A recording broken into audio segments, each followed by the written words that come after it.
All right, guys, we are back. Thank you so much for giving me that little breather. I just had to give me a little sippy sip.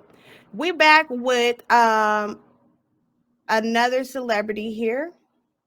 Well, we're gonna do these two together. Now, it's a situation that took place with P. Diddy's son. Now, it's a lawsuit against P. Diddy's son. And I think that with this situation affecting him and his kids, y'all comment down below. Y'all tell me what y'all think.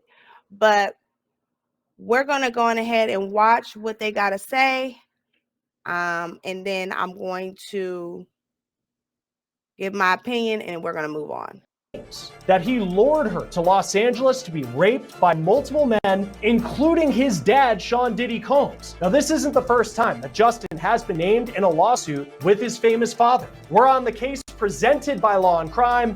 I'm Chris Stewart.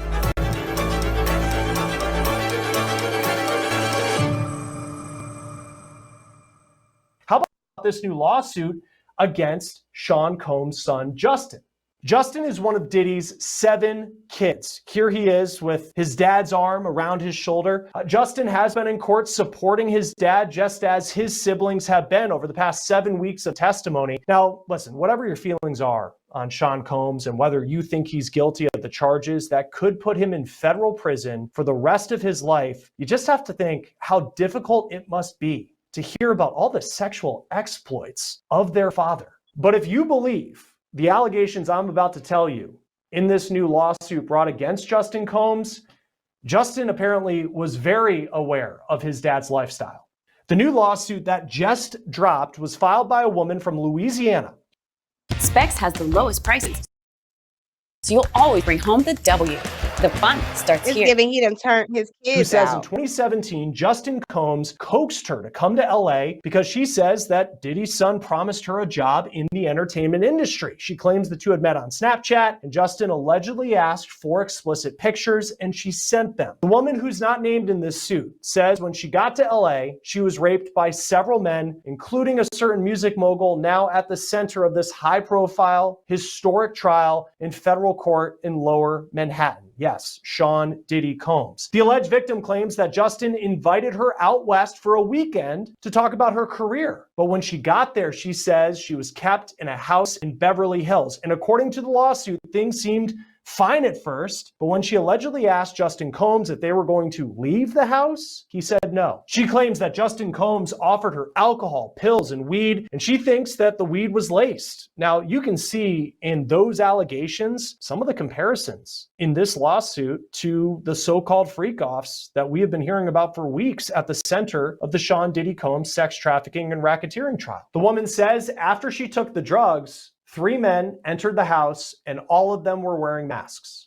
Now, it's unclear what kind of masks the men were wearing, but when I read that part, I thought about the testimony of Sheree Hayes in the Sean Diddy Combs trial, the escort known as the Punisher. He testified that during a freak-off, Sean Combs allegedly wore a face covering that he likened to a Muslim hijab. In the lawsuit against Justin Combs, the alleged victim says that she knew that one of the men was Diddy just because of his mannerisms, but how about this? She also knew it was Diddy because she says that Justin, as his dad, entered the home to allegedly rape a woman that he brought to LA, called Diddy, quote, Pops. Now, we see on Justin's social media that Pops is the phrase that he often uses for his dad. In this lawsuit, the alleged victim claims that she was led to a bedroom where she was allegedly told, quote, you better let this happen or else. Then she says that each man took a turn raping her, calling it a, quote, brutal gang rape. After that, she was taken to an airport on Monday and flown home. Not only is Diddy facing the possibility of spending the rest of his life in prison if convicted of all the charges in his sex trafficking and racketeering trial, there have been nearly 80 lawsuits filed against him in civil court. Many are still active.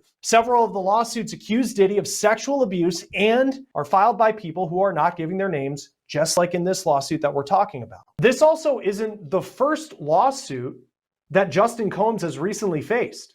Justin was named in a suit brought by music producer Rodney Jones, who goes by Little Rod. Rod claims that Diddy coerced him into sexual acts. And you can see the suit also names Justin Combs and accused Justin of covering up a shooting in 2022 at Little Rod's studio in LA with his dad. In May, a judge did dismiss Justin from Little Rod's lawsuit, so he is no longer facing those allegations. As for the lawsuit filed in the hours before his dad's attorneys were to make closing arguments, E! News reports that Diddy's attorneys have denied the allegations, but it's unclear what Justin's response is at the time of this recording.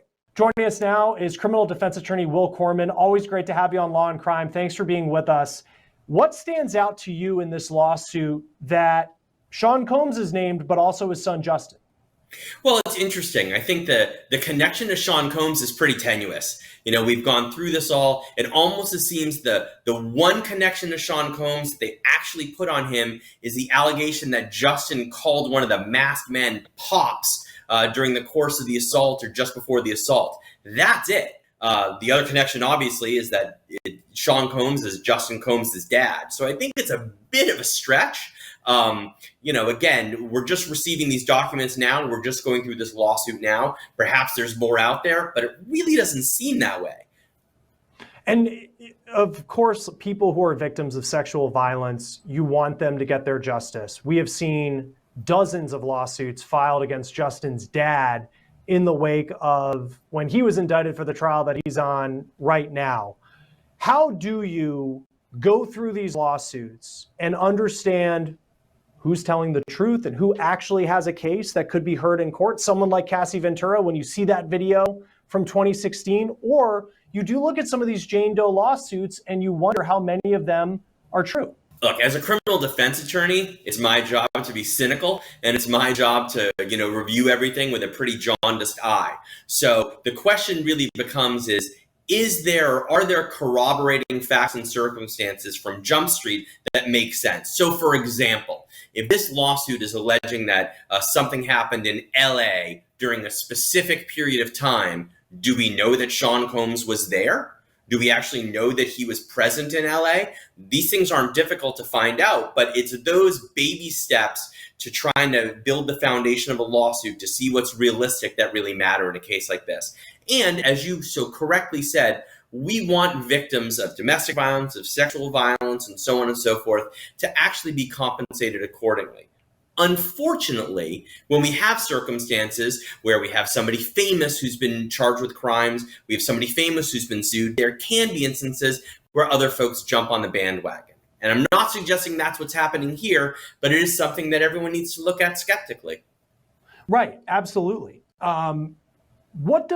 If you were to bring a lawsuit against someone like Justin Combs, or any of these, and even the cases involving his dad, and you're bringing a civil suit, what facts do you need to have? I mean, certainly if you have a victim who says that this happened and they're ready to, they're able to provide some corroborating evidence that something happened, what do you actually need to be able to go to the courthouse and say, I'm filing a lawsuit against this person? I think that you need to have somebody who's willing to state under oath that this is what happened to me, that this is what I'm alleging, these are my damages, this is how it's impacted me. And as an attorney, again, I would want to make sure, especially in a lawsuit like this, where it involves a high-profile person, but quite frankly, in any lawsuit, that there is some corroborating information out there. So if you guys want to finish out this interview, you can. Me personally, I'm kind of off of it. I'm over it.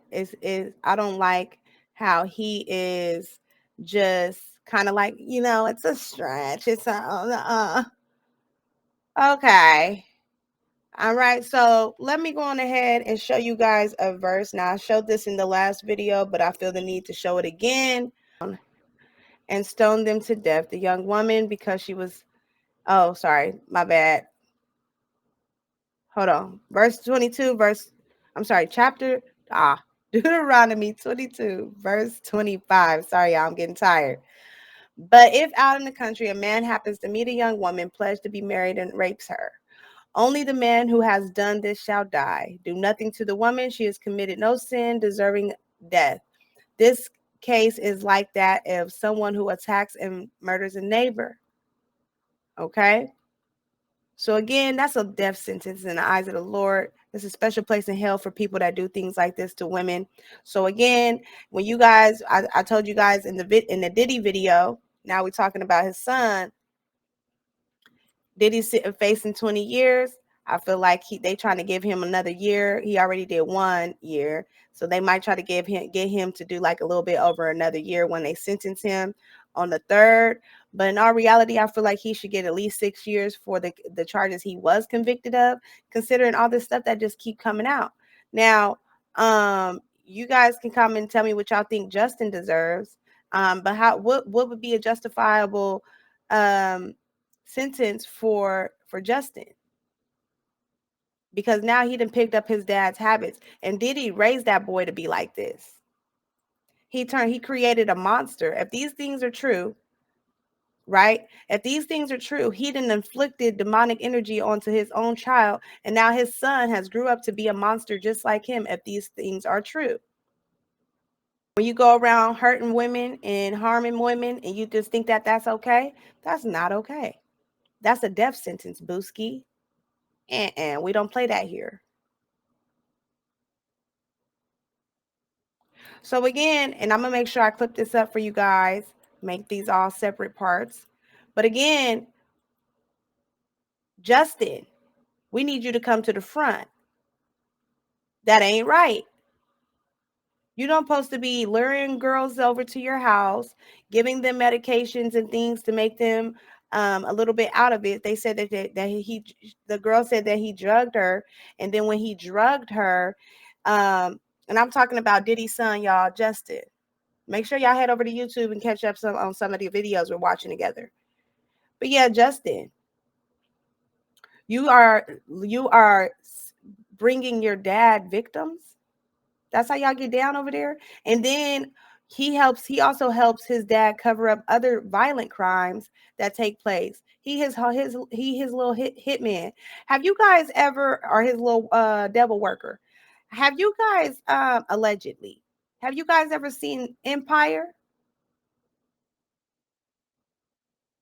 Y'all know how Empire, how Lucius and Cookie, how they have a very complex criminal lifestyle, and how they try to force people into doing things that they don't want to do, like in contracts and stuff like that. And how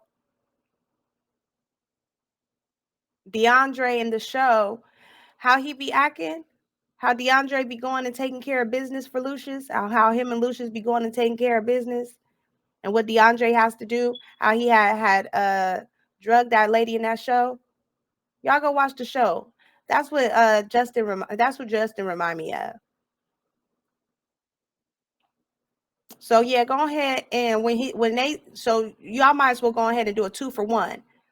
Go ahead and take Diddy when he go. Thank you, Holy Spirit. Hold on, let me armor up and get some blessing oil, child. Get y'all blessing oil. Jesus. Goodness gracious. Listen, Diddy, when you go to court on the 3rd, go ahead and take Justin with you so y'all can go. Criminals, one crime. Multiple times. Go ahead and take him right on up in there with you. Y'all commit crimes together. Y'all can do time together as a family. And that's what I got to say on that. Okay. So we're going to do a 1-2. We're going to pause. And I'm going to bring up our last trending topic for the day, which is also in the same kind of vicinity. It's given very much so. We're going to be talking about SA. All these successful Black men are getting up here in the industry, and they're just SAing people and being PDF files and all of this weird stuff happening. Okay. So I'm gonna end it out here. We're gonna pause. I'm gonna end it out here. And I'll see y'all in a minute.